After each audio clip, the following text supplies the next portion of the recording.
नंदीग्राम में एक बार फिर से होंगे चुनाव। बंगाल के नए सीएम शुभेंदु अधिकारी ने आखिर नंदीग्राम से इस्तीफा क्यों दिया? क्या नंदीग्राम में एक बार फिर से बड़ा राजनीतिक उलटफेर होने वाला है? क्या ममता बनर्जी इस सीट से चुनावी अखाड़े में उतरेंगी और अपनी साख बचा पाएंगी, या फिर बीजेपी दोबारा से इस सीट पर अपना कब्जा कर लेगी? आखिर आपको बताते हैं कि इस सीट का पूरा मामला क्या है। पश्चिम बंगाल में सत्ता परिवर्तन के बाद से ही सियासी समीकरण बहुत ज्यादा तेजी से बदले हैं। बीजेपी की बड़ी जीत के बाद में शुभेंदु अधिकारी राज्य के नए मुख्यमंत्री बने हैं और उनके आते ही बंगाल की प्रशासनिक और राजनीतिक व्यवस्था में बड़े बदलाव अब दिखने भी लगे हैं। इस बीच शुभेंदु अधिकारी ने विधानसभा चुनाव में 2 सीटों भवानीपुर और नंदीग्राम से चुनाव लड़ा था। भवानीपुर में उन्होंने ममता बनर्जी को एक बड़े अंतर से हराया था, जबकि नंदीग्राम में उन्होंने टीएमसी उम्मीदवार को 9,665 वोटों से मात दी थी। चूंकि नियम के मुताबिक कोई भी नेता 2 सीटों पर विधायक नहीं रह सकता, इसलिए शुभेंदु अधिकारी ने भवानीपुर को अपने पास रखते हुए नंदीग्राम सीट से इस्तीफा दे दिया है। इस्तीफे के बाद शुभेंदु अधिकारी ने बेहद भावुक होकर बयान देते हुए कहा कि नंदीग्राम के साथ में उनका रिश्ता किसी चुनावी पद से जुड़ा हुआ नहीं है, बल्कि ये रिश्ता बहुत ज्यादा गहरा है और उनकी आखिरी सांस तक ये बना रहेगा। अब जबकि ये वीआईपी सीट खाली हो चुकी है, तो पूरे देश में चर्चा ये है कि यहाँ होने वाला उपचुनाव में आखिर कौन बाजी मारेगा और क्या खुद ममता बनर्जी इस सीट से चुनावी मैदान में उतरेंगी।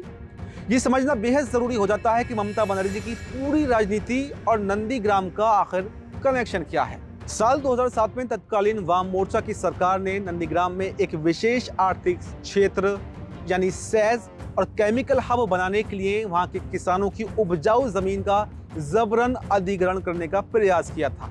ममता बनर्जी ने इस किसान विरोधी कदम को भांप लिया और इसके खिलाफ एक उग्र आंदोलन छेड़ दिया।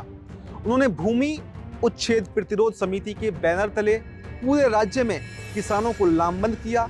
नंदीग्राम और सिंगूर के इन हिंसक और ऐतिहासिक आंदोलनों ने ही ममता बनर्जी को मां माटी और मानुष का वो लोकप्रिय नारा दिया जिसने बंगाल के आम आदमी के दिल को छू लिया। इसी आंदोलन की बदौलत साल 2011 में टीएमसी ने 34 सालों से चले आ रहे मजबूत कम्युनिस्ट शासन को उखाड़ फेंका और ममता बनर्जी पहली बार राज्य की मुख्यमंत्री बनी। इसीलिए नंदीग्राम को टीएमसी का आध्यात्मिक और राजनीतिक गढ़ भी माना जाता है, जहां पार्टी ने पहली बार साल 2009 के चुनावों में जीत का परचम भी लहराया था। ममता बनर्जी बंगाल की एकमात्र महिला मुख्यमंत्री रही हैं और उनके नाम पर 7 बार सांसद और 3 बार विधायक रहने का एक शानदार रिकॉर्ड भी दर्ज है। लेकिन उनकी ये राजनीतिक राह हमेशा से आसान नहीं रही है। अपने पूरे जीवन काल में ममता बनर्जी ने कुल 3 बड़े चुनाव हारे भी हैं। पहली बार साल 1989 के लोकसभा चुनाव में उन्हें जादवपुर सीट पर सीपीआईएम के उम्मीदवार मालिनी भट्टाचार्य के हाथों हार का सामना करना पड़ा था। इसके अलावा 2021 के ऐतिहासिक विधानसभा चुनाव में उन्होंने अपनी पारंपरिक सीट भवानीपुर छोड़कर नंदीग्राम से सीधे शुभेंदु अधिकारी को चुनौती दी थी, लेकिन वहां वो महज 1956 वोटों के बेहद मामूली अंतर से चुनाव हार गई थी, जिसके बाद उन्हें भवानीपुर में उपचुनाव लड़कर अपनी मुख्यमंत्री की कुर्सी बचानी पड़ी थी। हालांकि 2026 के इस विधानसभा चुनाव में वक्त ने ऐसी करवट ली कि ममता बनर्जी अपना सबसे मजबूत किला यानी भवानीपुर भी गंवा बैठी। इस करारी हार के चलते वो इस बार विधानसभा में नेता विपक्ष तक भी नहीं बन पा रही हैं। लेकिन ममता बनर्जी को एक स्ट्रीट फाइटर माना जाता है, जो हार मानकर बैठने वालों में से बिल्कुल भी नहीं है। इन दिनों वो एक वकील के अवतार में हाईकोर्ट के चक्कर काट रही हैं और चुनाव के नतीजों को कानूनी चुनौती देती हुई दिखाई दे रही हैं, जिससे अदालतों में भारी भीड़ भी उमड़ रही है।